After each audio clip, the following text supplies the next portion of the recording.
300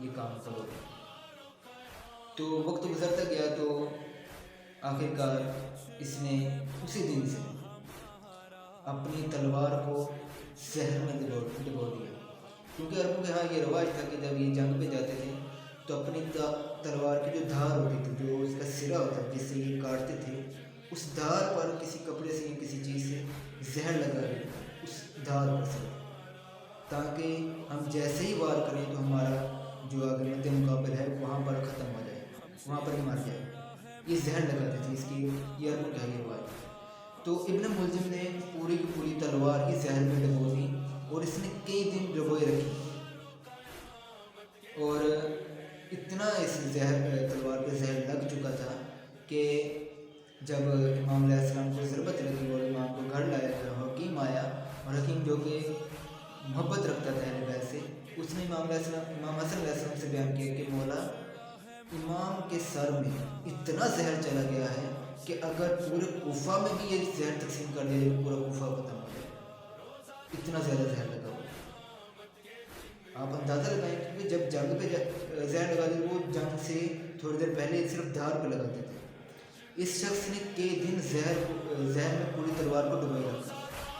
تو وہ طبیب کہتا ہے کہ امام حسن سے کہتا ہے کہ مولا، یہ زہر اتنا زیادہ تھا، یہ تو حیدر کرار کی طاقت ہے کہ جو 2 دن اس زہر کے باوجود رکھتے رہے۔ لہذا ہمیں ان ایام میں، یہ شہادت کے جو ایام ہیں، ان میں چاہیے کہ سیرت اہل بیت کا مطالعہ کریں، جس امام کی ولادت و شہادت ہو ان کی سیرت کو پڑھیں، تاکہ ان کی اس دن پر جو ان کی سالگرہ دن خاص ہے، ان کو اگر ہم کوئی اپنا نذرانہ عقیدت پیش کرنا چاہیں تو نذرانہ عقیدت یہی ہے کہ ہم ان کی سیرت پر عمل کریں، کیونکہ ائمہ کی شہادت اسی لیے ہوئی ہے کیونکہ وہ اس سیرت کو زندہ کرنا چاہتے تھے۔ اگر ہم نے ان کے اس مقصد کو آگے لے کے بڑھے، جس طرح کہ بی بی زینب السلام علیہ نے کربلا کے شہداء کے مقصد کو آگے بڑھایا، اگر اسی طرح ہم اپنے ائمہ کے مقصد کو آگے بڑھانے لگ پڑے تو یقیناً ہم سے ائمہ راضی و خوش ہوں گے اور ہماری شفاعت کریں گے انشاءاللہ۔ والسلام علیکم ورحمۃ اللہ وبرکاتہ۔